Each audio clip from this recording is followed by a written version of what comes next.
ആദ്യം നമ്മളോട് പറയുന്ന വളരെ നല്ല കാര്യങ്ങൾ പറഞ്ഞ് നമ്മെ ആകർഷിക്കും. എന്നാൽ അവസാനം ലോകം ചെയ്യുന്നത് നമ്മെ ഏറ്റവും ദോഷമായിട്ടുള്ള രീതിയിൽ കൊണ്ടുവരുമ്പോൾ ദൈവത്തിന്റെ വചനം പഠിക്കുമ്പോൾ നമുക്കൊരു കാര്യം അറിയാം. ഒരു പക്ഷേ കർത്താവിന്റെ അരികിലേക്ക് നീ കടന്നു ചെന്നാൽ ആദ്യം ഒരു പക്ഷേ കയ്പായിട്ടുള്ള അനുഭവമായിരിക്കും, ആദ്യം വേദനിക്കുന്ന അനുഭവമായിരിക്കും. എന്നാൽ ആ വേദനയുടെ അവസാനം ഇന്ന് പകൽ ദൈവനാമം ഞാൻ വിളിച്ചു പറയട്ടെ, നിന്റെ ജീവിതത്തിൽ ഈ ദൈവസന്നിധിയിലേക്ക് കടന്നു വന്ന് അല്പവിധ വിഷമങ്ങൾ കൂടെ നീ കടന്നു പോകേണ്ടി വന്നാലും ആദ്യം ഒരു പക്ഷേ കണ്ണുനീരിന്റെ അനുഭവമായിരിക്കും, ആദ്യം ഒരു പക്ഷേ വേദനയുടെ അനുഭവമായിരിക്കും. എന്നാൽ അതിനപ്പുറമായി നമ്മെ സന്തോഷത്തോടെ നടത്തുവാൻ, നമ്മെ ഉത്സാഹത്തോടെ നടത്തുവാൻ എന്റെ ദൈവം വിശ്വസ്തനാണ്. ജീവിതത്തിലെ പ്രതിസന്ധിയുടെ മുമ്പിൽ നീ കടന്നു പോകരുത്. ആദ്യം അല്പം കാലം തോന്നിയെങ്കിലും അതിനവസാനം നിന്റെ കൈപ്പിനെ മാറ്റുവാൻ, നിന്റെ കൈപ്പിനെ മാറ്റി മധുരമാക്കുവാൻ എന്റെ ദൈവം വിശ്വസ്തനാണ്. ആദ്യമായി അന്ത്രയോസ് തന്റെ സഹോദരനെ കർത്താവിന്റെ അരികിലേക്ക് കൊണ്ടുവന്നു. ആദ്യമായി അന്ത്രയോസ് സഹോദരനെ കൊണ്ടുവന്നപ്പോൾ പെട്ടെന്ന് ഒറ്റ നോട്ടത്തിൽ തന്നെ കർത്താവ് എന്നോട് പറഞ്ഞു, യോഹന്നാന്റെ മകനായ ശിമോനെ, നീ കേഫായായി മാറുവാൻ. ഒരു കാര്യം ഞാൻ ഓർപ്പിക്കട്ടെ, ഞാനിങ്ങനെ ചിന്തിക്കുന്ന ശിമോൻ എന്ന വാക്കിന്റെ അർത്ഥം ഓട പോലെ ആടി ഉലയുന്നത്, ശക്തിയില്ലാത്തത്, ബലഹീനമായത്. ഒരൊറ്റ നോട്ടത്തിൽ ഒരു പക്ഷേ ആ അന്ത്രയോസിന്റെ സഹോദരനായ ശിമോൻ കർത്താവിന്റെ അരികിലേക്ക് വന്നത് മനസ്സോടെ ആയിരുന്നില്ല. തന്റെ സഹോദരൻ തന്നെ നിർബന്ധത്താൽ കർത്താവിന്റെ അരിയിലേക്ക് കടന്നു വന്നു. യേശുവിന്റെ മുമ്പിൽ കടന്നു വന്നപ്പോൾ ഒരു സ്കാനിക് മിഷ്യൻ പോലെ അവനെ നോക്കിക്കൊണ്ട് ഒറ്റ നോട്ടത്തിൽ പറഞ്ഞു, നീ ഒരു പക്ഷേ ഇന്ന് നീ ശിമോനായിരിക്കാം. നിന്റെ ജീവിതത്തിലെ അവസ്ഥയെ മാറ്റുവാൻ പോവുകയാണ്, നിന്റെ ബലഹീനതയെ ഞാൻ മാറ്റുവാൻ പോവുകയാണ്, നീ ഒരു പ്രോത്സായി മാറുവാൻ പോവുകയാണ്, നീ കേപ്പായായി പാറക്കഷണമായി മാറുവാൻ പോവുകയാണ്. ലോകം നിന്നെ നോക്കി നീ ഒരു കഴിവില്ലാത്തവനാണ്, നിന്നെ കൊണ്ട് യാതൊന്നും കൊള്ളുകയില്ല, നിനക്ക് യാതൊരു, നിന്റെ ജീവിതത്തിലെ എല്ലാം തകർന്നവനാണെന്ന് ലോകം നിന്നെ നോക്കി പറയുമ്പോൾ എന്റെ കർത്താവ് ഇന്ന് മകൻ നിങ്ങളോട് പറയുന്നത്, എത്ര പേർക്ക് ദൈവമാവിൽ വിശ്വസിക്കാൻ കഴിയും? നിന്നെ നോക്കി പറയുന്നു, നീ ശിമോനെ നീ ഒരു കേഫായായി മാറുവാൻ പോവുകയാണ്. ഇന്നും ദൈവമാവിൽ വിശ്വസിക്കുന്നുവെങ്കിൽ നിന്റെ ജീവിതത്തിൽ നിന്നെ ശക്തനാക്കുവാൻ, നിനക്ക് ബലം പകരുവാൻ, നിന്റെ ജീവിതത്തിൽ ശക്തി പകരുവാൻ എന്റെ ദൈവം ഇവിടെ കടന്നു വന്നിട്ടുണ്ട്. ആത്മാവിൽ വിശ്വസിക്കുന്ന പ്രിയപ്പെട്ടവര്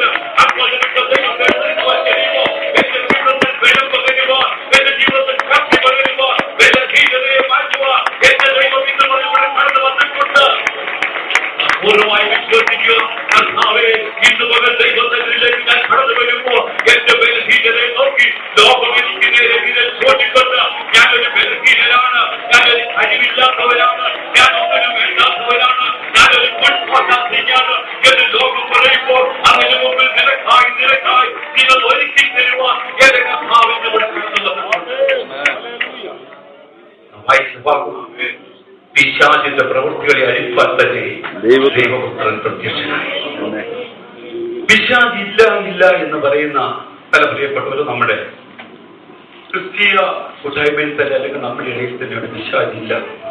പിശാചിനെ സംബന്ധിച്ചോളം വളരെ വിവാദപരമായിട്ടുള്ള പല വിഷയങ്ങളാണ് പലരുടെയും ചിന്തയില്ല. പിശാചുണ്ടോ, പിശാചില്ലയോ? ഞാൻ പൂർണ്ണമായിട്ട് വിശ്വസിക്കുന്നു ദൈവം ഉണ്ടെങ്കിൽ തീർച്ചയായിട്ടും പിശാചിന്റെ വിശുദ്ധ വേദപുസ്തകം അത് വ്യക്തമായി പറയുന്ന പിശാചുണ്ട്. എന്നാൽ ഒരു കാര്യം, ഇത് ദൈവത്തോട് നാം കൂടുതൽ അടുക്കുമ്പോൾ പിശാച് നമ്മുടെ അടുക്കുകയില്ല എന്ന് ചിന്തിക്കരുത്. ദൈവസന്നിധിയിലേക്ക് കടന്നു വരുന്ന ദൈവകൃപയിൽ നിൽക്കുന്ന അനേക പ്രിയപ്പെട്ടവരെയും പിശാചിന്റേതായ പ്രവർത്തനങ്ങൾ അവരുടെ ജീവിതത്തിലുണ്ട്. ഒന്ന് രണ്ട് വേദഭാഗങ്ങൾ പെട്ടെന്നുണ്ട്, ഒന്ന് രണ്ട് വേദഭാഗം പെട്ടെന്ന് വായിക്കാം. ക്രിസ്തോനിക്കല്ലേ, ഒന്ന് ക്രിസ്തോനിക്ക 2:18 വായിക്കും, ഒന്ന് ക്രിസ്തോനിക്ക 2:18, ഒന്ന് ക്രിസ്തോനിക്ക 2:18. അതുകൊണ്ട് നിങ്ങളുടെ അടുക്കൽ വരുവാൻ ഞങ്ങൾ വിശേഷാൽ പൗലോസായ ഞാൻ ഒന്ന് രണ്ട് പ്രാവശ്യം വിചാരിച്ചു. എന്നാൽ സാത്താൻ ഞങ്ങളെ തടുത്തു. ദൈവകൃപയിൽ നിറഞ്ഞു നിന്ന വ്യക്തിയായിരുന്നു പൗലോസ്. ഇവിടെ എഴുതിയിരിക്കുന്ന ദൈവത്തിന് വേണ്ടി നാം വായിക്കുന്നത് പൗലോസ് പറഞ്ഞിരിക്കുന്നത്, നിങ്ങളുടെ അടുക്കിലേക്ക് വരുവാൻ ഞാൻ ഒന്ന് രണ്ട് പ്രാവശ്യം ആഗ്രഹിച്ചപ്പോൾ സാത്താൻ അതിനെ തടഞ്ഞു. ഒരു കാര്യം ഞാൻ പറയാം, സാത്താൻ എന്നേക്കുമായി തടയുവാൻ കഴിയില്ല. ആമേൻ. സാത്താൻ എന്നേക്കുമായി തടയുവാൻ കഴിയില്ല. ഒരുപക്ഷെ താൽക്കാലികമായ ചില പ്രതിസന്ധികൾ നമ്മുടെ ജീവിതത്തിൽ കൊണ്ടുവന്നിരിക്കും. ദൈവമക്കൾ എത്ര ദൈവകൃപയിൽ നിന്നാലും അവരെ എതിർക്കുവാൻ വേണ്ടി, തകർക്കുവാൻ വേണ്ടി സാത്താൻ പല വഴികളുമായി നമ്മുടെ അരിയിലേക്ക് വന്നുകൊണ്ടിരിക്കും. എന്നാൽ എന്നും അതിന് സാത്താൻ നമ്മെ ജയിക്കാൻ കഴിയില്ല. ദൈവകൃപയിൽ നിറഞ്ഞു നിന്ന പൗലോസ് പറഞ്ഞൊരു ഭാഗമാണ് നാം വായിക്കുന്നത്. പഴയ നിബന്ധനയിലുള്ള ഒരു ഭാഗം കൂടെ വായിക്കുന്നത്. ദാനിയേലിന്റെ പുസ്തകം 10-ാം അധ്യായം അതിന്റെ 12-13 വായിക്കും. ദാനിയേൽ പ്രവചനം 10-ാം അധ്യായം അതിന്റെ 12-13 വാക്യം.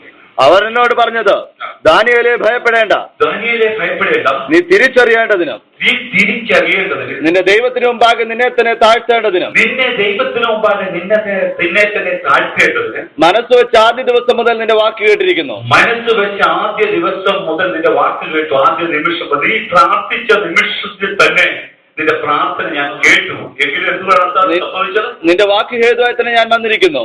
പാർസി രാജ്യത്തിന്റെ പ്രഭു പാർസി രാജ്യത്തിന്റെ പ്രഭു 21 ദിവസം എന്നോട് എതിർത്തു നിന്നു. 21 ദിവസം എതിർത്തു. ഒരു കാര്യം ഞാൻ ഓർപ്പിക്കാം. ദൈവത്തിന്റെ ദാസനായിരുന്ന ദാനിയേലിന്റെ പ്രാർത്ഥനയെ പാർസി രാജ്യത്തിന്റെ പ്രഭുവായവൻ 21 ദിവസം തടഞ്ഞു നിർത്തുവാൻ കഴിഞ്ഞുവെങ്കിൽ ദൈവാത്മാവിൽ നിന്ന് ഞാൻ വിളിച്ചു പറയട്ടെ, നിന്റെ പ്രാർത്ഥനയുടെ മറുപടി ചിലപ്പോൾ താമസിക്കുമ്പോൾ ക്ഷീണിച്ചു പോകുന്നു, തടന്നു പോകുന്നു, പരാജയപ്പെട്ടു പോകരുത്.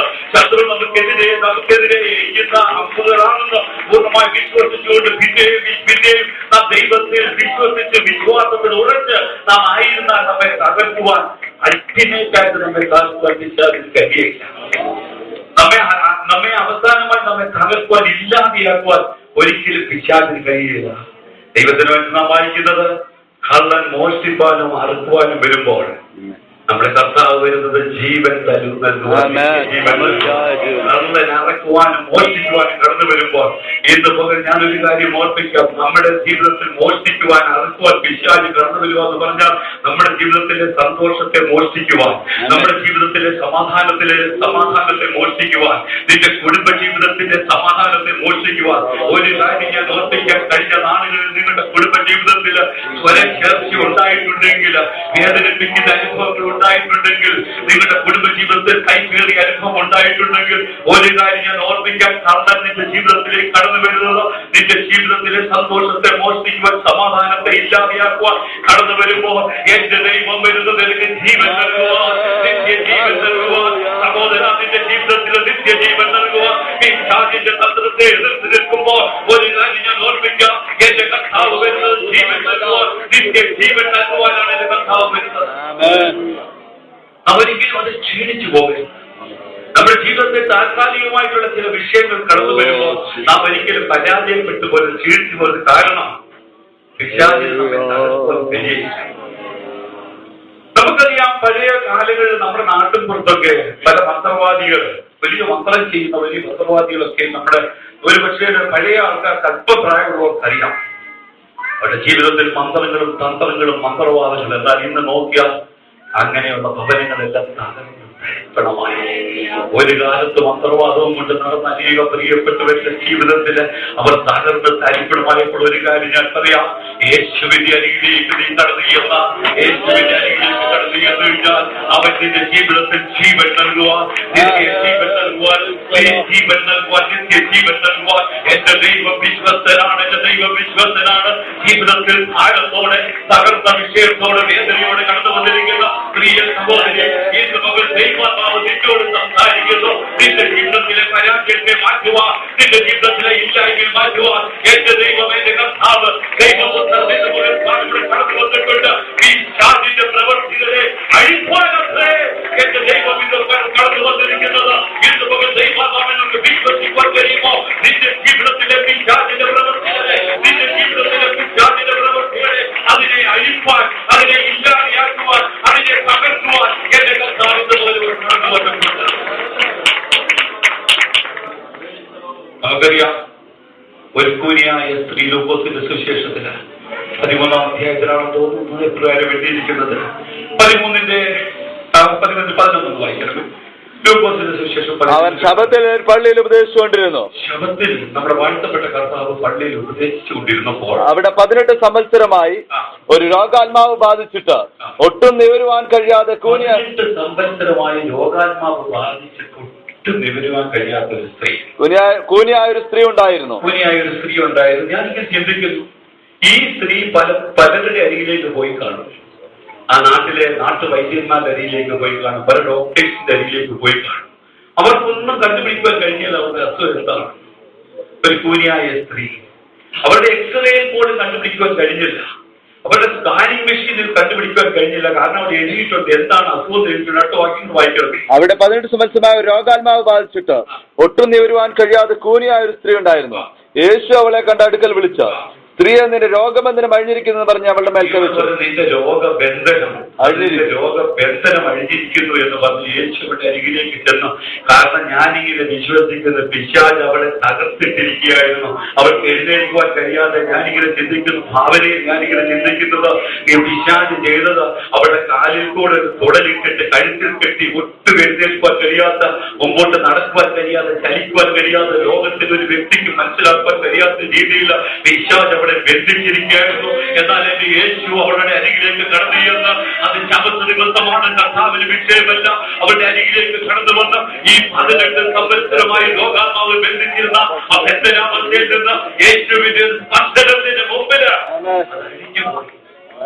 ഓർമ്മിക്കട്ടെ, പലപ്പോഴും നമ്മുടെ ജീവിതത്തിൽ ചില വിഷയങ്ങൾ കടന്നു വരുമ്പോൾ നാളുകളായി നമ്മെ അലട്ടിക്കൊണ്ടിരിക്കുന്ന, നമ്മെ ഭാരപ്പെടുത്തിക്കൊണ്ടിരിക്കുന്ന ചില വിഷയങ്ങളുടെ മുമ്പിൽ നീ ആരുടെയോ അരികിലേക്ക് കടന്നു പോകേണ്ട കാര്യമില്ല, ഒരു പ്രവാചകനെ നിന്റെ വീട്ടിലേക്ക് കൊണ്ടുവരേണ്ട കാര്യമില്ല. എന്റെ യേശുവിന്റെ അരികിലേക്ക് നീ കടന്നു ചെന്ന, എന്റെ യേശുവിന്റെ അരികിലേക്ക് നീ കടന്നു ചെന്ന, എന്റെ യേശുവിന്റെ ഒരു തൊട്ട എത്ര വർഷമായി നിന്നെ അലട്ടിക്കൊണ്ടിരിക്കുന്ന ആ വിഷയത്തിന് മുമ്പിൽ ഇന്ന് മകൻ അധികാരം ലഭിച്ചിട്ട്, ഇന്ന് മകൻ വിടുതൽ ലഭിച്ചിട്ട്, ഇന്ന് മകൻ വിടുതൽ ലഭിച്ചിട്ട് മാത്രമേ ഇവിടെ നാം മടങ്ങിപ്പോകും. വായിച്ചിരിക്കുന്ന പിശാചിന്റെ പ്രവൃത്തികളെ അഴിപ്പാൻ തന്നെ ദൈവപുത്രൻ പ്രത്യക്ഷനായി. ദൈവത്തിലേക്ക് കടന്ന് ഞാൻ ആദ്യം ഓർപ്പിച്ചു, ദൈവത്തിലേക്ക് കടന്നു വരുന്ന പല പ്രിയപ്പെട്ടവർക്കും ദൈവത്തോട് അടുക്കുമ്പോഴും ഈ പിശാചിന്റേതായ പ്രവർത്തനങ്ങൾ ഒരുപക്ഷെ ഒരു ഭാഗത്തുനിന്ന് ഉണ്ടായിരിക്കും. എന്നാൽ പിശാചിന് ഒരിക്കലും അക്ടിവേറ്റായിട്ട് നമ്മെ ജയിക്കുവാൻ കഴിയില്ല. കാരണം ഞാനിങ്ങനെ ചിന്തിക്കുന്നു, പിശാചിന് ബലമുണ്ട്, പക്ഷെ പവറില്ല, ശക്തിയില്ല. ഒരു വലിയ ട്രക്ക് ഇങ്ങനെ ഓടിച്ചുകൊണ്ട് പോകുമ്പോഴേ ഒരു സാധാരണ പോലീസുകാരൻ അവിടെ നിന്ന്, ഈ പോലീസുകാരൻ അവിടെ നിന്നുകൊണ്ട് വെറുതെ ഇങ്ങനെ സ്റ്റോപ്പ് എന്ന് കാണിച്ചാൽ വലിയ ശക്തിയുള്ള, അത്ര ഭാരമുള്ള ആ കാര്യങ്ങളുമായി കടന്നു വരുന്ന ആ ട്രക്ക് പോലീസുകാരന്റെ ഒരു സ്റ്റോപ്പിലുണ്ട്. ഞാൻ ചോദിക്കട്ടെ, ആ വലിയ ട്രക്കിനാണോ ബലം, അല്ലെങ്കിൽ ശക്തി അതിനാണോ, അല്ലെങ്കിൽ ആ പോലീസുകാരാണോ? പവറാണ് അവിടെ കാണിക്കുന്നത്, പവറിന് മുമ്പിൽ. ഞാൻ ചിന്തിക്കുന്നത് പിശാചിന് ബലമുണ്ടെന്നാൽ പിശാചിന് അൾട്ടിമേറ്റ് ആയിട്ട് ശക്തിയില്ല, പിശാചിന് ബലമില്ല. പിശാചിന്റെ ബലത്തെ തകർത്ത് കളഞ്ഞ നമ്മുടെ കർത്താവിനെയാണ് നാം സേവിക്കുന്നത്. ഒരു കാര്യം ഞാൻ സന്തോഷത്തോട് ഓർപ്പിക്കട്ടെ, ദൈവമക്കളെ, എന്നെ എന്റെ മുമ്പിലായിരിക്കുന്ന പ്രിയ സഹോദര സഹോദരി, ഒരു കാര്യം ഞാൻ ഓർപ്പിക്കാം, നമ്മുടെ മുമ്പിൽ പിശാചിൽ നിൽക്കുവാൻ കഴിയുകയില്ല. ഒരു പക്ഷെ നിന്നെ താൽക്കാലികമായിട്ട് നിന്നെ ക്ഷീണിപ്പിച്ചെന്നിരിക്കും, നിന്നെ പരാജയപ്പെടുത്തിയിരിക്കും. എന്നാൽ അതിനു മുമ്പിൽ നീ താൽക്കാലികമായി ചില വിഷയങ്ങളിലൂടെ കടന്നുപോയിരിക്കും. എന്നാൽ അതിനു മുമ്പിൽ പൂർണ്ണമായിട്ട് വിശ്വസിക്കുക, പിശാചിന്റെ പ്രവൃത്തികളെ അഴിപ്പാനത്രേ പിശാചിന്റെ പ്രവൃത്തികളെ നിന്റെ കുടുംബജീവിതത്തിൽ നിന്നെ അലട്ടിക്കൊണ്ടിരിക്കുന്ന, വ്യക്തിപരമായി നിന്റെ ജീവിതത്തിൽ നിന്നെ അലട്ടിക്കൊണ്ടിരിക്കുന്ന, നിന്നെ വേദനിപ്പിക്കുന്ന, നിന്റെ സന്തോഷത്തെ കാത്തുകൊണ്ടിരിക്കുന്ന, നിന്റെ ജീവിതത്തെ നിരാശപ്പെട്ടുകൊണ്ട് പിശാചിന്റെ മുമ്പിലായിരിക്കുമെങ്കിൽ അതിനെ തകർക്കുവാനത്രേ എന്റെ ദൈവപുത്രൻ കടന്നുവന്നത്. ഇതുപോലെ വിശ്വസിക്കുവാൻ കഴിയും. ആത്മാവിന്റെ വികസനം ദൈവത്തെ ആരാധിക്കുവാൻ കഴിയുമെങ്കിൽ, ദൈവത്തെ വിശ്വസിക്കുവാൻ കഴിയുമെങ്കിൽ, പിശാച് നിന്റെ ബന്ധനത്തിന് എനിക്ക് ആവശ്യമില്ല. ഒരു കാലത്ത് നിന്റെ ബന്ധിച്ചവരാണ് ഇന്നെന്റെ യേശുവിന്റെ അരികിലേക്ക് കടന്നുവന്ന് എന്റെ പൊട്ടനെ ഒഴിച്ചിരിക്കുകയാണ്. ഏറ്റവും ദൈവത്താവ് വിശ്വസിക്കുക, അപ്രവർത്തിക്കുക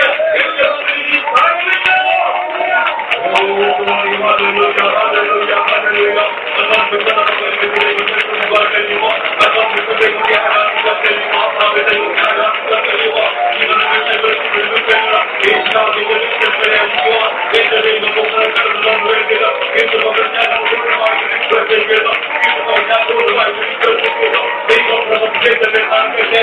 ദൈവപ്രവൃത്തി നമ്മുടെ മേൽ നടക്കട്ടെ. ലക്ഷ്യമില്ലാതെ ഭാരമുള്ള നാമത്തിൽ ഇന്ന് നമുക്ക് നാം ഒരുമിച്ച് ദൈവത്തിന് പ്രാർത്ഥിക്കുമ്പോൾ ദൈവത്തെ ആരാധിക്കുമ്പോൾ നമ്മുടെ ഒരു മകളായി തീരട്ടെ. Hallelujah, hallelujah, hallelujah, hallelujah, hallelujah. ദൈവത്തിന്റെ സർവായുധം നമുക്ക് ധരിക്കുക എന്ന് ദൈവത്തിന് വേണ്ടി നാം വായിക്കുന്നുണ്ട്. ഒടുവിൽ കർത്താവിലും അവന്റെ അമിതബലത്തിലും ശക്തിപ്പെടുവേ. ഒടുവിൽ കർത്താവിലും അവന്റെ അമിതബലത്തിലും ശക്തിപ്പെടുവേ. അവന്റെ അമിതബലത്തിലും ശക്തിപ്പെടുവേ. പിശാചിന്റെ തന്ത്രങ്ങളോട് എതിർത്ത് നിൽക്കുവാൻ കഴിയേണ്ടതിന് ദൈവത്തിന്റെ സർവായുധവർഗം ധരിച്ചുകൊള്ളുവേ. പിശാചിന്റെ തന്ത്രങ്ങളോട് എതിർക്കുന്നത് എന്ന് വെച്ചാൽ പിശാചിന്റെ തന്ത്രം നമ്മുടെ ജീവിതത്തിലുണ്ട്. ദൈവമക്കളോടാണ് അവിടെ പറഞ്ഞിരിക്കുന്നത്. പിശാചിന്റെ തന്ത്രങ്ങൾ നമ്മുടെ മധ്യയിലുണ്ട്. എന്നാൽ പിശാചിന്റെ തന്ത്രങ്ങളോട് എതിർത്ത് നിൽക്കുവാൻ കഴിയേണ്ടത് ദൈവത്തിന്റെ സർവായുധവർഗം. താഴെയുള്ള ഭാഗങ്ങളിൽ എന്തൊക്കെയാണ് സർവായുധവർഗം പെട്ടെന്ന് വായിക്കാമോ? നിങ്ങൾ അരയ്ക്ക് സത്യം കെട്ടിയും നിങ്ങളുടെ അരയ്ക്ക് സത്യം കിട്ടുക, നീതി എന്ന കവചം ധരിച്ചും കവചം ധരിക്കുക, സമാധാന സുവിശേഷത്തിനായുള്ള ഒരുക്കം, സമാധാന സുവിശേഷത്തിനായുള്ള ഒരുക്കം, കാലിന് ചെരുപ്പാക്കിയും എല്ലാറ്റിനും മീതെ ദുഷ്ടന്റെ തീയമ്പുകളൊക്കെ കെടുക്കുവാൻ തക്കോണം വിശ്വാസം എന്ന പരിചയം എടുത്തുകൊണ്ട് നിൽക്കുകയും. ഏഴ് കൂട്ടങ്ങൾ പ്രധാനമായിട്ട് എഴുതിയിട്ടുണ്ട്. എല്ലാം വിശദീകരിക്കുവാൻ സമയമില്ല. എന്നാൽ അവിടെ എഴുതിയിരിക്കുന്നത് എല്ലാത്തിനും മീതെ പല കാര്യങ്ങൾ എഴുതിയിട്ടുണ്ട്. സത്യത്തെ കുറിച്ച് എഴുതിയിട്ടുണ്ട്, സുവിശേഷ താല്പര്യത്തെ കുറിച്ച് എഴുതിയിട്ടുണ്ട്, പ്രാർത്ഥനയെ കുറിച്ച് എഴുതിയിട്ടുണ്ട്, രക്ഷയെ കുറിച്ച് എഴുതിയിട്ടുണ്ട്. പല കാര്യങ്ങളും എഴുതിയിട്ട് അവിടെ എഴുതിയിരിക്കുന്നത് എല്ലാത്തിനും മീതെ. അത് മാത്രം കൂടെ വായിക്കണമേ. എല്ലാറ്റിനും മീതെ, എല്ലാത്തിനും മീതെ ദുഷ്ടന്റെ തീയമ്പുകളെയൊക്കെയും ദുഷ്ടന്റെ തീയമ്പുകളെയൊക്കെയും കെടുക്കുവാൻ തക്കവതായ തക്കവണ്ണമുള്ള വിശ്വാസം എന്ന പരിചയം എടുത്തുകൊണ്ട് നിൽക്കുകയും. ഞാനൊരു കാര്യം ഓർമ്മിക്കാം. ദുഷ്ടൻ നമുക്ക് നേരെ ചെയ്യുന്നത് സാധാരണ അമ്പുകളല്ല. പലപ്പോഴും എന്നെ ഞാൻ ചിന്തിച്ചിട്ടുള്ള ഒരു വിഷയമാണ്. ഒരു സാധാരണ അമ്പ് ചെയ്താൽ ഒരുപക്ഷെ അത് പെട്ടെന്ന് അത് ഊരിക്കളയാം, അല്ലെങ്കിൽ എടുത്തു കളയാം, അല്ലെങ്കിൽ മറ്റുള്ളവരുടെ സഹായത്തോടുകൂടി ഒരു പക്ഷേ രക്ഷപ്പെടുവാൻ കഴിയും. ഒരു സാധാരണ അമ്പ് നമ്മുടെ ജീവിതത്തിൽ കടന്നു വന്നു കഴിഞ്ഞാൽ, തറച്ചു കഴിഞ്ഞാൽ ആരെങ്കിലും വന്ന് പെട്ടെന്നത് അത് മാറ്റിക്കളഞ്ഞാൽ രക്ഷപ്പെടുവാൻ കഴിയും. ദുഷ്ടൻ ചിന്തിക്കുന്നത് അതല്ല, അത് തീയമ്പുകൾ. അത് അമ്പെയ്യോ മാത്രമല്ല, അവിടെ ആളി കത്തും. ഒരു ദുഷ്ട തീയമ്പുകൾ ചെയ്യാന്ന് പറഞ്ഞു കഴിഞ്ഞാൽ നമ്മുടെ നേരെ ഇരുന്ന ആ അമ്പിന് കേവലം മൂർച്ച മാത്രമല്ല, അത് തീ കഷ്ണങ്ങളുമായി അഗ്നി കഷ്ണങ്ങളുമായി വരുമ്പോൾ പെട്ടെന്ന് ആർക്കും നമ്മെ വെളുവിക്കുവാൻ കഴിയാതെ വണ്ണം അത് ആളി കത്തുമ്പോൾ ഒരു കാര്യം ഞാൻ ഓർമ്മിക്കാം. വിശ്വാസം എന്ന പരിചയമായി എന്റെ ദൈവത്താൽ അസാധ്യമായൊന്നുമില്ല. ശത്രുവാകുന്ന പിശാച് എന്നെ അമ്മയുവാൻ വേണ്ടി കടന്നു വരുമ്പോ എന്റെ ശരീരത്തിന് നേരെ, എന്റെ കുഞ്ഞുങ്ങൾക്ക് നേരെ, എന്റെ കുടുംബത്തിന് നേരെ, എന്റെ ഭവനത്തിന് നേരെ, എന്റെ കുടുംബത്തെ തകർക്കുവാൻ നീ കടന്നു വരുമ്പോ ദൈവാത്മാവിന്റെ മകൻ ഞാൻ വിളിച്ചു പറയട്ടെ, വിശ്വാസം എന്ന പരിചയമായി, വിശ്വാസം എന്ന പരിചയമായി സാധ്യമായതൊന്നുമില്ല.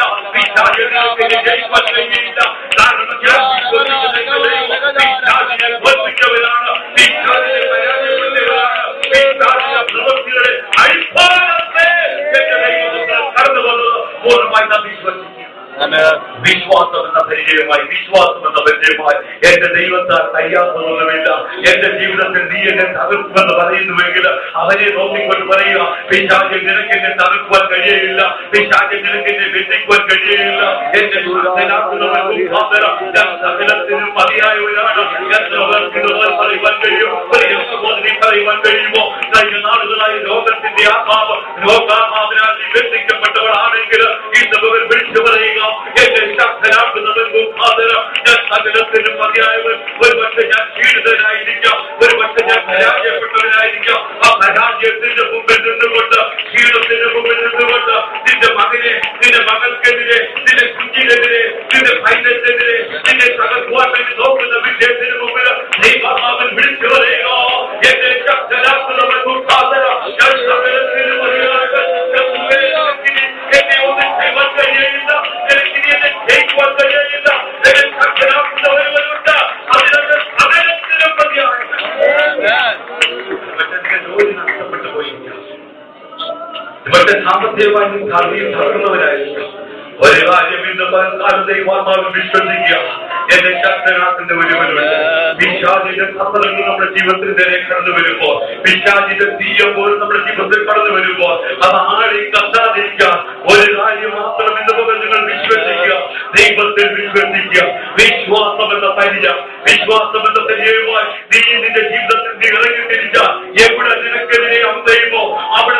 പരിചയമില്ല. നിന്റെ മക്കളിൽ പരിചയമുണ്ടെങ്കിൽ ആ പരിചയവുമായി ദൈവത്തിൽ നിൽക്കുക. ആ പരിചയം ജയിക്കാൻ എന്റെ ശത്രുവിന് കഴിയുകയില്ല. ആ പരിചയം ജയിക്കാൻ പിശാചിന് കഴിയുകയില്ല. ദൈവത്തെ നമുക്ക് വിശ്വസിക്കുവാൻ കഴിയണം. പിശാചിന്റെ പ്രമുഖയുടെ പലപ്പോഴും നമ്മുടെ ജീവിതത്തിൽ കടന്നു വരുമ്പോൾ അതിനെ ജയിക്കാനുള്ള വിശ്വാസം. അതുകൊണ്ടാണ് സംഘത്തിലക്കാരനായ ദാവീദ് പറഞ്ഞത്, യഹോവ എന്റെ ഇടയൻ, മറ്റൊരാളുടെ ഇടയനല്ല. സംഘത്തിലക്കാരൻ പറഞ്ഞത്, ഒരുപക്ഷെ ഞാൻ കുരിശിൽ താഴ്വരയിൽ കൊടുത്തു പോകേണ്ടത്, മരണത്തിന്റെ നീടലിന്റെ താഴ്വരയിൽ കൂടെ ഞാൻ പോകുമ്പോൾ മരണ നീടലിന്റെ തേടി വന്ന് തിരിച്ചു. ഒരു കാര്യം ഞാൻ വിശ്വസിക്കുന്നു, യഹോവ എന്റെ ഇടയൻ, എനിക്ക് മുട്ടുണ്ടാകുകയില്ല. എത്ര കഠിന ശോധനയിൽ കൂടെ ഞാൻ കടന്നു പോകേണ്ടി വന്നാലും വിശ്വാസം എന്ന പരിചയമായി നടക്കുന്ന ഒരു വ്യക്തിക്ക് മാത്രമേ പറയുവാൻ കഴിയുള്ളൂ, എന്റെ ദൈവം എന്റെ ഇടയൻ. അപ്പൊ എന്നെ പരാജയപ്പെടുത്തുവാൻ കഴിയില്ല. അതുകൊണ്ടാണ് സംഗീതത്തിന്റെ അവസാന ഭാഗത്ത് ഇങ്ങനെ ഇപ്രായിരിക്കുന്നത്, നന്മയും കരുണയും ആയുഷ്കാലമൊക്കെ ഒരു മറ്റൊരു കൂടെ പോകേണ്ട അനുഭവങ്ങൾ സഹോദരിന്റെ ജീവിതത്തിൽ കടന്നു വന്നാലും അതിന് അവസാനമായി ശത്രു നമ്മെ പരീക്ഷിക്കുവാൻ, ശത്രു നമ്മെ തകർക്കുവാൻ നമ്മുടെ ജീവിതത്തിൽ പലപ്പോഴും നോക്കുമ്പോൾ ഒരു കാര്യം ഞാൻ ഓർമ്മിക്കട്ടെ, നന്മയും കരുണയും ആയുഷ്കാലമൊക്കെ എന്നെ പിന്തുടരും എന്ന് നമുക്ക് പറയുവാൻ കഴിയും. തിന്മയുടെ മുകളിൽ നിന്നുകൊണ്ട് ഒരു പക്ഷെ 100 തിന്മയുടെ മുകളിൽ നിന്നുകൊണ്ട് ഞാൻ ഇവിടെ നിന്നുകൊണ്ട് ഇത് ഉറക്കം പറയുമ്പോൾ ഞാൻ തിന്മയുടെ മുകളിൽ നിന്നുകൊണ്ടായിരിക്കാം പറയുന്നത്. എങ്കിലും വിശ്വാസത്താൽ നമുക്ക് പറയുവാൻ കഴിയണം, നന്മയും കരുണയും എന്നെ പിന്തുടരും, നന്മയും കരുണയും എന്നെ പിന്തുടരും, എന്റെ ആയുഷ്കാലം മുഴുവനും അതെന്നെ പിന്തുടരും എന്ന് നമുക്ക് പറയുവാൻ കഴിയും. കൊച്ചു കാര്യങ്ങൾ പെട്ടെന്ന് സമയം പോകുമ്പോൾ ഒരു കൊച്ചു കാര്യങ്ങൾ പറഞ്ഞിട്ട് അവസാനിപ്പിക്കാൻ വേണ്ടി ആഗ്രഹിക്കുന്നു. യോഗിച്ചുവെന്ന കർത്താവിന്റെ ദാസന് പക്ഷേ കേട്ടിട്ടുണ്ടായിരിക്കും, ഒരു നടന്ന ഒരു സംഭവമാണ്. അത് മാത്രം പെട്ടെന്ന് കേട്ടിട്ടില്ലാത്ത ചിലരെങ്കിലും ഉണ്ടെങ്കിൽ അവർക്ക് ഒന്ന് ശ്രദ്ധിക്കുവാൻ വേണ്ടി മാത്രം പറയും. എന്നോട് പേഴ്സണലായിട്ട് പറഞ്ഞിട്ടുള്ള വിഷയം, ഞാൻ വർഷങ്ങൾക്ക് മുമ്പ് ആ യോഗിച്ചോടെ സ്വന്തം സ്ഥലത്തേക്ക് കടന്നുപോയി. അദ്ദേഹത്തിന്റെ സഭയിൽ, അദ്ദേഹത്തിന്റെ ഓഫീസിൽ, അദ്ദേഹത്തിന്റെ പ്രയർ ടവറിൽ സൗത്ത് കൊറിയയിലേക്ക് കടന്നുപോയി. വളരെ പേഴ്സണലായിട്ട് റിലേഷനുണ്ട്. റിലേഷൻ എന്ന് വെച്ചാൽ അത് ആത്മീയ ബന്ധമുണ്ട്. എറണാകുളത്ത് ഞങ്ങളുടെ വീട്ടിൽ അദ്ദേഹം കടന്നു വന്നിട്ടുണ്ട്. വീട്ടിൽ കടന്നൊരു ടീമായിട്ട് വന്നിട്ടുണ്ട്. ഞങ്ങളുടെ വീട്ടിലെ ഹൗസ് വാമിങ് മറ്റു ചിലരാ ചെയ്തതെങ്കിൽ യോഗിച്ചോയും ടീമുമാണ് വന്ന് ആദ്യമായി വന്ന് പ്രാർത്ഥിച്ച് സമയം ചെലവഴിച്ച കാര്യങ്ങളൊക്കെ ഞാൻ അതിനെക്കുറിച്ച് പറയുകയല്ല. എന്നോട് പറഞ്ഞിട്ടുള്ള പേഴ്സണലായിട്ട് പറഞ്ഞൊരു കാര്യം ഒന്ന് ഷെയർ ചെയ്യാൻ വേണ്ടി ഞാൻ ആഗ്രഹിക്കുന്നു. ഒരിക്കൽ സുവിശേഷ പ്രചരണാർത്ഥം ഈ കർത്താവിന്റെ ദാസന് ഒരു ടീമായിട്ട് ആരും വന്ന് വരെ സുവിശേഷമായി ചെന്നിട്ടില്ലാത്ത ഒരു ഗ്രാമത്തിലേക്ക് കടന്നു. പ്രത്യേക ഒരു ഗ്രാമമാണ്. ഗ്രാമത്തലവനും കാര്യങ്ങളും എല്ലാം ഉള്ള ഗ്രാമത്തിലേക്ക് അന്ന് വരെ ആരും സുവിശേഷവുമായി, യേശുവിന്റെ വചനവുമായി, ദൈവവചനവുമായി ആരും ചെല്ലുവാൻ മടിക്കാത്ത ഭീകരന്മാരുള്ള ഒരു ഗ്രാമത്തിലേക്ക് കടന്നു. ആ ഗ്രാമത്തിലേക്ക് കടന്നിരുന്നു. ആദ്യ ദിവസം തന്നെ എതിർപ്പിനെ നേരിടും, വലിയ എതിർപ്പിനെ നേരിടേണ്ടി വന്നു. എതിർപ്പിനെ നേരിടേണ്ടി വന്നത് ഇപ്രകാരമാണ്: ഈ ഗ്രാമത്തിൽ യേശുവിന്റെ നാമം പറഞ്ഞു വരുവാൻ സാധ്യതയില്ലാത്ത കഴിയില്ല. അങ്ങനെ വന്നിട്ടുള്ളവരാരും ജീവനോട് പോയിട്ടില്ല, നിങ്ങൾ ജീവനോട് പോവുകയില്ല. ഇതെല്ലാം പറഞ്ഞ് യോഗിച്ചു. അവരോട് വളരെ റിക്വസ്റ്റ് ചെയ്തു, ഞങ്ങൾ ആരെയും ഉപദ്രവിക്കുകയില്ല, ഞങ്ങൾ ആരെയും മതം മാറ്റുവാൻ വേണ്ടി വന്നതല്ല, ഞങ്ങളെ സ്നേഹിക്കുന്ന, നമ്മെ സ്നേഹിക്കുന്ന യേശു നിങ്ങളെ സ്നേഹിക്കുന്ന കാര്യം മാത്രം, അത് മാത്രം പ്രസ്താവിക്കാൻ വേണ്ടി വന്നു എന്നുള്ളത് മാത്രമേ ഉള്ളൂ. ഞങ്ങളുടെ യേശു സർവശക്തനാണ്, കാര്യങ്ങളൊക്കെ കുറ്റമാണ്. ഗ്രാമത്തലവൻ അവസാനം ഒരു കാര്യമാണ്, ഈ ഒരു കാര്യം ചെയ്യാമെങ്കിൽ ഞങ്ങൾ നിന്റെ യേശു വിശ്വസിക്കാം. തളർവാദം പിടിച്ച് വളരെ രോഗിയായി ചില വർഷങ്ങളായി കിടക്കുന്ന ഒരു സ്ത്രീ ഈ ഗ്രാമത്തിലുണ്ട്. അവരുടെ ഭവനത്തിൽ ആരുമില്ല, പിഞ്ചു കുഞ്ഞിനെ മാത്രമായിട്ട് ആ ഭവനത്തിലായിരിക്കും. ദുർഗന്ധം വമിക്കുന്ന, എഴുന്നേൽക്കാൻ കഴിയാത്ത ആ ഭവനത്തിലേക്ക് ആർക്ക് കടന്നിരിക്കുവാൻ കഴിയില്ല. ആ ഭവനത്തിലേക്ക് വളരെ ദൂരെ നിന്ന് ഏതെങ്കിലും ഭക്ഷണ കഷ്ണങ്ങൾ ഇട്ടുകൊടുക്കുന്നത് കൊണ്ട് മാത്രം ജീവിച്ച് അവിടെ തന്നെ അവർക്ക് യാതൊരു രീതിയിലും പരസഹായമില്ലാതെ ഒന്നും ചെയ്യുവാൻ കഴിയാത്ത ആ സ്ത്രീ ദുർഗന്ധം വമിക്കുന്ന ആ കുടിലിലേക്ക് പോകാൻ ആരും തിരിയാത്ത ആ സ്ഥലത്ത് നിങ്ങൾ പോയി അവിടെ സൗഖ്യമാക്കാമെങ്കിൽ നീ വിശ്വസിക്കുന്ന യേശുവിനെ വിശ്വസിക്കാം. യോഗിക്ക് സന്തോഷം തോന്നി. കാരണം ഞാൻ വിശ്വസിക്കുന്ന ദൈവം സർവശക്തനാണെന്ന് സകലത്തും പ്രസംഗിച്ച് നടക്കുന്ന ഈ യോഗിച്ചോ ആ കാര്യം ഏറ്റെടുത്തു. 21 ദിവസമാണ് അവരുടെ യോഗത്തിന്റെ പ്രോഗ്രാം അവിടെ ക്രമീകരിച്ചിരുന്നത്. 21 ദിവസം ഞങ്ങളവിടെ കാര്യങ്ങളെല്ലാം പോകും. 21 ദിവസത്തിനുള്ളിൽ നീ അവളെ ജീവനോടെ അല്ലെങ്കിൽ അവളുടെ അസുഖത്തെ മാറ്റിയില്ല എങ്കിൽ യോഗിച്ചോയും ടീമും ജീവനോട് പറയും. അത് പറഞ്ഞു കഴിഞ്ഞാൽ ഗ്രാമത്തലവൻ പറഞ്ഞു കഴിഞ്ഞാൽ അതിന് വേറൊരു അപ്പീൽ അവിടെ ഇല്ല. അതൊരു വിധി തന്നെ കൽപ്പിച്ചിരിക്കുകയാണ്. അതിന് യാതൊരു മാറ്റവുമില്ല. അവർ ഏറ്റെടുത്തു, ദൗത്യം ഏറ്റെടുത്തു. 1 ദിവസമായി 2 ദിവസമായി അവർ ആ ഭവനത്തിലേക്ക് എന്നും ക്രൂസൈഡ് കഴിഞ്ഞിട്ട് അവരുടെ യോഗം കഴിഞ്ഞിട്ട് അമ്പലത്തിലേക്ക് കഴിഞ്ഞില്ല. ആ സഹോദരന്റെ അരിയിലേക്ക് കടന്നിരുന്ന് വളരെ കണ്ണുനീരോടെ പ്രാർത്ഥിക്കും. ശാസ്ത്രജ്ഞ യാതൊരു നടപടി ലഭിച്ചില്ല. അവർ വളരെ ഭാരപ്പെട്ട 1 ദിവസമായി 3 ദിവസമായി 5 ദിവസമായി 7 ദിവസമായി 14 ദിവസമായി ഇതെല്ലാം കഴിഞ്ഞിട്ടും പ്രാർത്ഥനയ്ക്ക് യാതൊരു മറുപടിയുമില്ല. ജീവിതത്തിൽ വലിയ നിരാശ തോന്നി. കാരണം ദിവസം അവർ പ്രാർത്ഥിച്ചുകൊണ്ടിരുന്നപ്പോൾ യോഗിച്ചു എത്രകാലം കൂടെ പറഞ്ഞു, നാം സേവിക്കുന്ന നമ്മുടെ ദൈവം, യോഗിച്ചോയെ വിടുവിച്ച ദൈവം, ക്ഷയരോഗത്തിൽ നിന്ന് എന്നെ വിടുവിച്ച എന്റെ ദൈവം, മരണത്തിന്റെ താഴ്വരയിൽ നിന്ന് എന്നെ വിടുവിച്ച എന്റെ ദൈവം, ഈ ഏറ്റവും പ്രതിസന്ധിയുടെ നിമിഷത്തില് നമുക്ക് വേണ്ടി പ്രവർത്തിക്കുന്നില്ല എങ്കിൽ ഈ ദൈവത്തെ സേവിച്ചിട്ട് എന്താണ് കാര്യം എന്ന ചിന്ത യോഗിച്ചോടെ ജീവിതത്തിൽ കടന്നു. കാരണം 18 ദിവസമായി 19 ദിവസമായി ഏറ്റവും അവസാന ദിവസത്തിലേക്ക് വളരെ നിരാശയോടെ ഈ 20-ാം ദിവസത്തെ രാത്രിയിൽ ഏറ്റവും അവസാനത്തെ ദിവസവും അവർ കടന്നു വന്ന് ആ സഹോദരിക്ക് വേണ്ടി വളരെ പ്രാർത്ഥിച്ചു. അവർ ഒരുമിച്ച് പ്രാർത്ഥിച്ചു. എല്ലാവരും കണ്ണുനീരോടെ പ്രാർത്ഥിച്ചു. കാരണം അന്നത്തെ യോഗം അവര് നേരത്തെ നിർത്തിയിട്ട് വളരെ നേരത്തെ അതിലേക്ക് കടന്നു വന്നു. വളരെ നേരം വളരെ കണ്ണുനീരോടുകൂടെ പ്രാർത്ഥിച്ചു. രാത്രി വരെ പ്രാർത്ഥിച്ചിട്ടും യാതൊരു വ്യത്യാസമില്ല. അവസാനം നിരാശയോടെ യോഗിച്ചോ ആയിരിക്കും താമസിച്ച ഭരണത്തിലേക്ക് കടന്നു. വളരെയധികം നാളെ രാവിലെ 20 ദിവസം കഴിഞ്ഞു. ഏറ്റവും അവസാന നിമിഷമാണ്. ഇനി ഇവിടുത്തെ രക്ഷപ്പെടുവാൻ കഴിയില്ല. കാര്യങ്ങളെല്ലാം അറിയാം. അവർ മരണത്തെ മുമ്പിൽ കണ്ടുകൊണ്ട് അവർ ഭവനത്തിലേക്ക് കടന്നുപോയി. അവർ രാത്രിയിലേക്ക് ഭവനത്തിലേക്ക് കടന്നുപോയി ഉറങ്ങിക്കിടക്കുമ്പോൾ രാത്രിയിൽ ഏതാണ്ട് 2 മണിയായപ്പോൾ പെട്ടെന്ന് യോഗിച്ചോ ഒരു സ്വപ്നം കണ്ടു. ദൈവ ദർശനം കണ്ടത് ഇപ്രകാരമാണ്. ഒരു മൂർഖൻ പാമ്പ് യോഗിച്ചോയെ കൊത്തുവാൻ വേണ്ടി ഭണം ഉയർത്തി, അല്ലെങ്കിൽ അതിങ്ങനെ പറ്റി ഉയർത്തി ഇങ്ങനെ കൊത്തുവാൻ വേണ്ടി വരും. ഇപ്പോൾ കൊത്തുവെന്നുള്ളൊരു സാഹചര്യം വന്നുകഴിഞ്ഞപ്പോഴത്തെ പെട്ടെന്ന് യോഗിച്ചു അതിന്റെ തലയെ കഴുത്തിൽ കയറി പിടിച്ചു. ശക്തമായിട്ട് പിടിച്ച് ചില മിനിറ്റുകളോളം ഇങ്ങനെ പിടിച്ച് അവസാനം കുറച്ച് സമയം കഴിഞ്ഞപ്പോഴത്തേക്ക് അതിന്റെ ശക്തി ക്ഷയിച്ച് അതങ്ങ് അവിടെ തന്നെ അതങ്ങ് ഇല്ലാതെയായി. ശക്തി ക്ഷയിച്ച് അത് താഴെ വീണു. അത് അവർ ചത്തുപോയി. പെട്ടെന്ന് ഈ സ്വപ്നം കണ്ടുവെങ്കിലും യോഗിച്ചോ ഓർമ്മിപ്പോയി. ഇങ്ങനെ കിടന്ന് ഇങ്ങനെ ഇരിക്കുമ്പോൾ രാവിലെയായി പെട്ടെന്ന് ഞാൻ നേരം വെളുത്തു കഴിഞ്ഞപ്പോൾ വലിയ നേരം വെളുത്ത് രാവിലെയായി കഴിയുമ്പോൾ വലിയൊരു ശബ്ദം, വലിയൊരു അരവാരിക്ക് അപ്പുറത്ത്.